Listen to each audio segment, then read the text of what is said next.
Today we'll be studying about neurotransmitters. We have already studied about the nerve impulse generation and the synaptic transmission, and we all know the role played by the neurotransmitters. Now we'll be studying about the different types of neurotransmitters, how they function. So what the neurotransmitters actually are? These are actually multitude of chemicals which mediate intracellular communication in the nervous system, because they act as messengers that carry the information within the cells. There are actually 4 classes of small molecule neurotransmitters: the amino acid, the monoamines, the acetylcholine, and the soluble gases. In addition to this, there is one class of large molecule transmitter, that is the neuropeptides.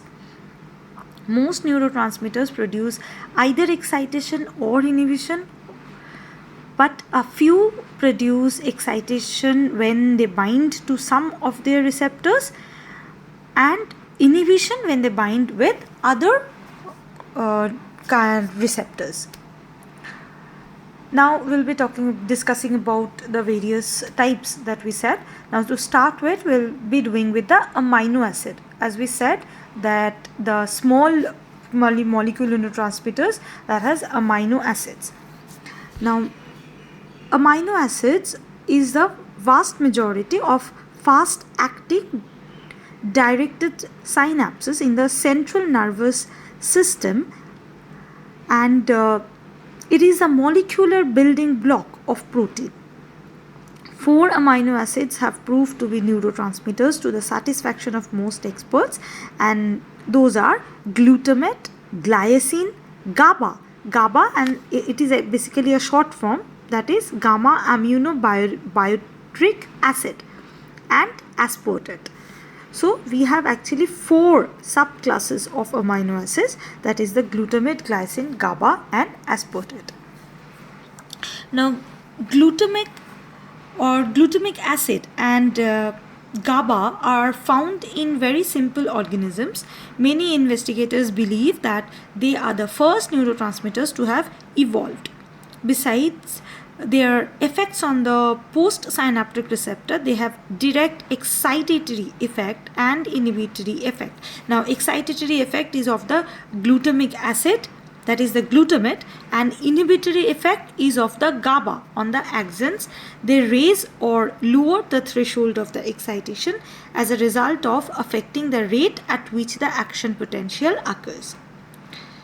The glutamic acid is found throughout the brain. In fact, it appears to be the principal excitatory transmitter substance in the brain. It is produced in abundance by the cell's metabolic processes. Certain oriental foods contain glutamic acid in the form of monosodium glutamate, the sodium salt of the glutamic acid. The brain contains several different types of glutamate receptors. Most of these receptors are metabotropic and control sodium channels.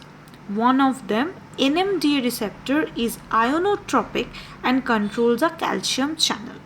The special properties of this receptor give it an important role in development and learning. Next in the line is glycine, which is an inhibitory neurotransmitter found in the spinal cord and lower portions of the brain. The bacteria that cause tetanus release a poison called tetanus toxin that blocks the activity of glycine synapses.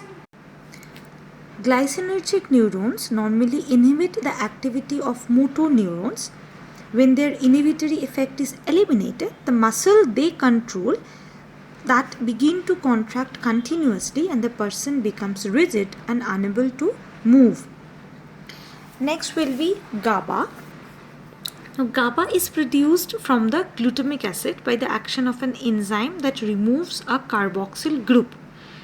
GABA is basically an inhibitory transmitter. We already know, because when we were discussing about, in the first part when we were discussing the glutamic acid, we said that that was excitatory, and gamma is an inhibitory transmitter substance, and it appears to have a widespread distribution throughout the brain and spinal cord. Two GABA receptors have been identified, however. One is GABA A and another is GABA B. The GABA A receptor is ionotropic and controls a chloride channel, and GABA B receptor is metabotropic and controls a potassium channel. Because the GABA A receptor is responsible for the behavioral effects of the anti-anxiety drugs, GABA has been implicated in a serious hereditary neurological disorders like the Huntington's chorea. This fatal disease is characterized by involuntary movements, depression, and progressive deterioration.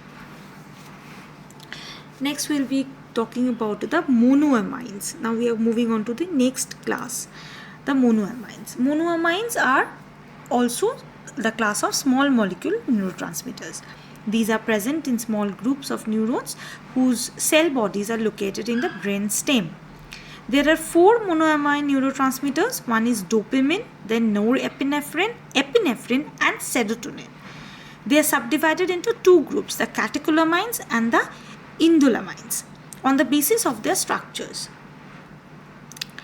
Dopamine, norepinephrine, and epinephrine are catecholamines. The neurons that release the norepinephrine have an extra enzyme which converts the dopamine in them to norepinephrine. Similarly, neurons that release epinephrine have all the enzymes along with an extra enzyme that converts the norepinephrine to epinephrine. Neurons that release norepinephrines are called noradrenergic. Those that release epinephrine are called adrenergic. Norepinephrine is found in neurons in the ANS as well as in the brain. Epinephrine is produced by the adrenal medulla, the central core of the adrenal gland, which are the small endocrine glands located above the kidneys. It also serves as a transmitter substance in the brain. Noradrenergic neurons in the brain are primarily involved in control of alertness and wakefulness. A small group of neurons located near the pons sends axon to widespread regions of the cerebrum and cerebellum. Norepinephrine, by contrast, has an excitatory effect outside the nervous system, in glands and on the muscles found in the walls of blood vessels. The dopamine produces either excitatory or inhibitory effect depending on the ion channels controlled by the postsynaptic receptor, and the serotonin, it produces an inhibitory postsynaptic potential. Next will be the soluble gases. The soluble gases, this includes nitric oxide, carbon monoxides. They do not act like other neurotransmitters. They are produced in the neural cytoplasm, and once produced, they immediately diffuse throughout the cell membrane into the extracellular fluid and then into nearby cells. They easily pass through cell membranes because they are soluble in lipids. In other cells, they stimulate the production of a second messenger and are immediately broken down. They are difficult to study because they exist for only a few seconds. Acetylcholine are neurotransmitters that are released at the synapses on the skeletal muscles. These synapses are said to be acetylcholinergic in nature. It is also found in the ganglia of ANS and at the target organs of the parasympathetic branch of ANS. The fact that it has an excitatory effect on the membrane of the skeletal muscle fiber and an inhibitory effect on the membrane of the muscle fiber in the heart, it illustrates that there are actually 2 different types of channels in the target patterns, because we know that the excitatory and the inhibitory functions basically depends on the ionotropic and the metabotropic channels of the synapse.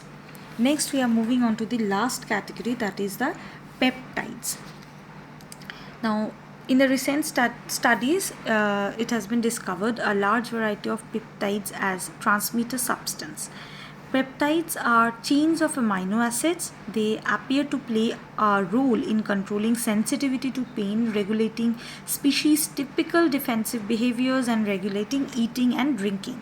For example, a peptide called angiotensin makes us thirsty when we lose fluid from our blood.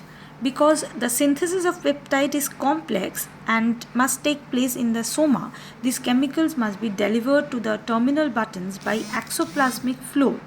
Once they are released, they are deactivated by enzymes. They are not returned to the terminal buttons and recycled.